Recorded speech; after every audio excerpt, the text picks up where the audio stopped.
give it a few seconds here just to be sure.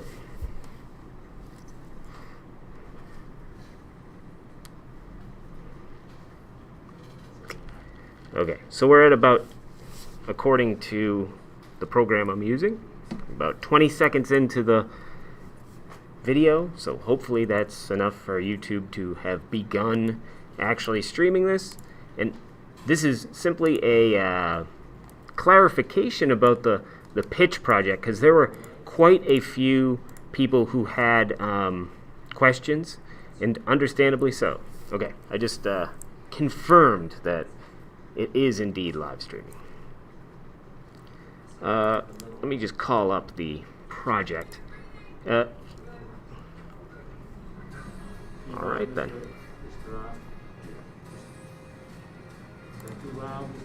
Yes. Thank you. I just happen to be easily distracted. Where are we?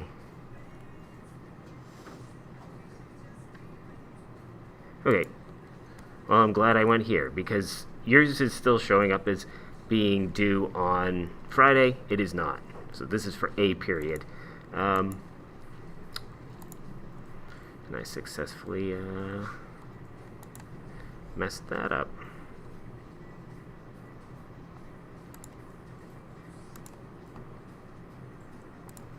No, it's Friday, October 9th. It is set. Okay, so I'd say like most of what is written in here is certainly up for discussion at the very least. So the first thing that I saw was maximum group size. That's just to say like, hey, everybody needs to be playing a role in this. But what are we doing generally overall? That would be coming up with a plan to not make the whole entire movie, but to sell, I guess, me on the idea of what you're going to be doing and why it should be made. So the reason for that is if I just set you guys all loose and you went to make stuff, sure, it'd be pretty good, but you might lose track of like what you are trying to accomplish. So to have an outline, to have an idea of what you want to have in your movie. And everything needs what I'm going to refer to as a hook. So, like an interesting thing that's going to draw in a viewer. I like to think that I am objective enough that even if it's not something I would personally be into, at least just knowing like, okay, that's a hook. So if you're talking about crocheting, I'm not a huge crochet person, but if you found like a little interesting bit of crochet that you wanted to share and that is intriguing, I don't think it's like stuff that is interesting and it would work as a hook is kind of universal. So that's what I'm looking for. And the way you deliver that, again, I'm not going to go into detail about this, because if I say, hey, make a MySpace page to pitch the idea, I feel like most groups would then default to making a MySpace page. So instead, I'm leaving that part open-ended, but it has to be something where if at any time I want to go check it, I can click on it in some way it will be there. Or I have it. Again, that's kind of hard to say because I don't want to say you have to make it in a certain way. So I understand that's vague, and for some people that's difficult, but if you have any questions about that aspect of this, just let me know and I will hope to clarify it. Speaking of which, does anyone in this room have a question about that?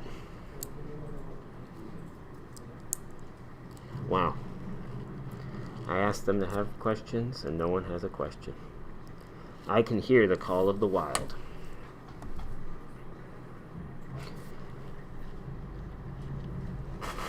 So the other part of the end product is it's got to be something like everyone can turn in. So when you turn it in, if you're in a group with other people, make it so everyone can turn it in.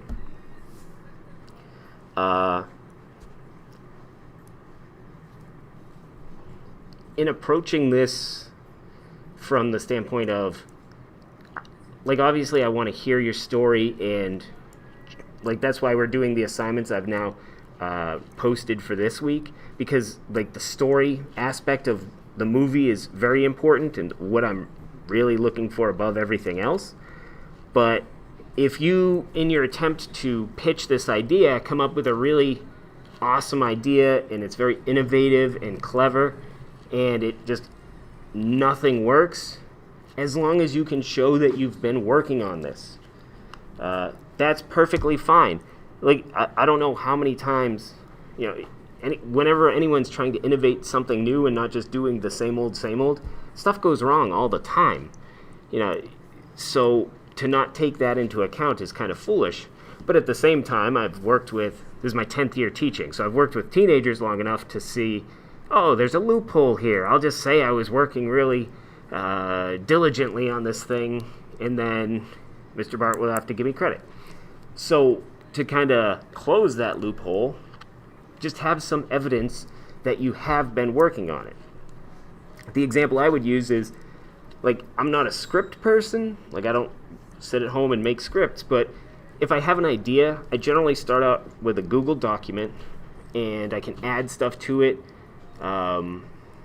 put stuff into it, take stuff out of it, and copy and paste it to wherever else I want it to go.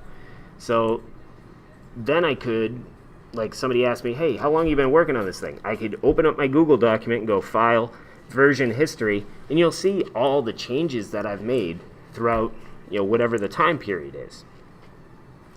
So something of that nature. It might be different. Certainly you could use your phone to take photos and document it, but I'd say it's a good idea for anyone to just have some way of documenting the work that you're doing, not like in super detailed, but just show, like, if things happen to go poorly, that you have been doing the work. Any questions about that aspect? You don't have to work with people who are in your class or cohort. You can work beyond that as long as they're in a video class. And even if they're not in a video class and they want to help you out, certainly.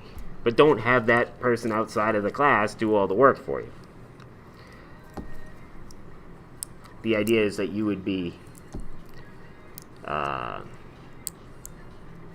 gaining the knowledge.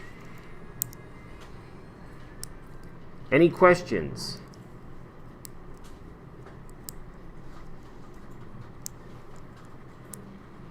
No questions. I'm going to check the assignment. So it's a virtual pitch, but again, if you have a different idea, ask me.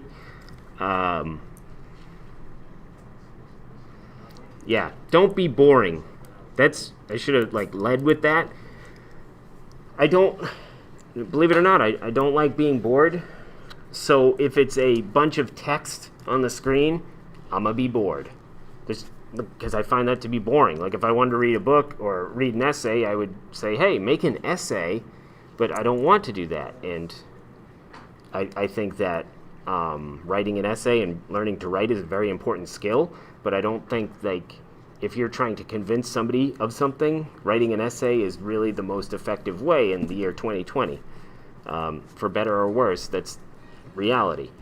So take that into account as well. What is going to be boring, if you're putting this whole thing together, the pitch, and you are bored by it, chances are it's going to be boring. Let's see. It's worth quite a bit of points. And again, the assignments this week are just to kind of ground you in what I'm looking for, like that story elements.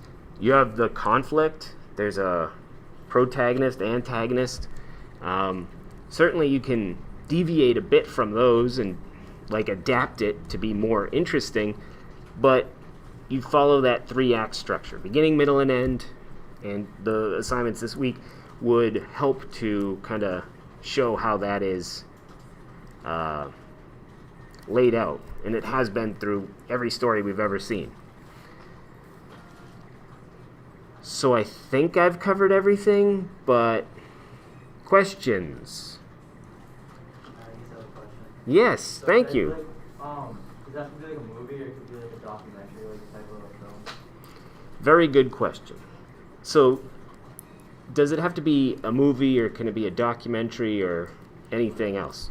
Yeah, it could be anything really, as long as it obviously has some elements of video production in it. It's weird. Just yesterday I was watching a one of my favorite YouTube channels, like Stories of Old, and he did a video on the philosophy of Minecraft. So it's like usually he kind of goes in and looks at either directors or certain movies to look at the philosophy of them. But in looking at Minecraft, it was like you're watching a movie about Minecraft. So even if it were something like that, it would still meet the meet this what I'm looking for, because even though it's primarily about a video game, you would use aspects of production in it. But again, like not to limit it to, hey, it's got to be a video game or something like that. It could be anything out there. Other angry rants, a documentary on Call of the Wild, perhaps. The Wild Ant. Well, All the world is different books. yeah, with the hatchet, right? Yeah, something like that. Jerry Pallotta, I think. I don't know. I can't back that up. Gary Paulson. Gary Paulson. Jerry Pallotta came to the Bagnall School. He made alphabet books or something like that. But the coolest part about it was the artist he had doing it would like hide photos in. The one I remember is he made Jerry Pallotta's head into a rock. But you couldn't, like, if you just watched it, you wouldn't, or watched it, if you looked at it, you wouldn't see it right away. But when he pointed it out to us kids, Simon, you look like you have something to say? Okay, great question. He didn't ask a question. All right, so yeah, if you have any other questions, please feel free to contact me. It's my email or through Google Classroom. Good luck. We're all counting on you.